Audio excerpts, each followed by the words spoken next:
ఇస్మాయిలు గూర్చి అబ్రహం చేసిన ప్రార్థన విని దేవుడు అతనిని గొప్ప జనముగా చేశారు.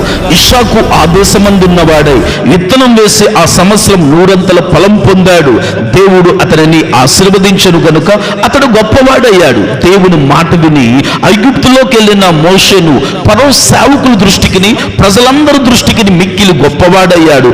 మోషే దగ్గర నమ్మకమైన పరిచారకుడిగా ఉన్న యెహోషువను ఇశ్రాయేలు ఎదుట దేవుడు గొప్ప చేశారు గనుక వారు మోషేను గౌరవించినట్లుగా యెహోషువ బ్రతుకు దినములన్నిటినూ గౌరవించారు.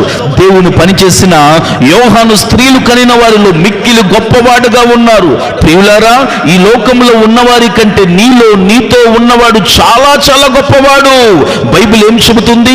అతడు నాకు మొరపెట్టగా నేను అతనికి ఉత్తరం ఇచ్చేదను, శ్రమలో నేను అతనికి తోడై ఉండదను, అతన్ని విడిపించి గొప్ప చేస్తానన్నాడు. ఇది మొదలుకొని దేవుడు నిన్ను గొప్ప చేయబోతున్నాడు.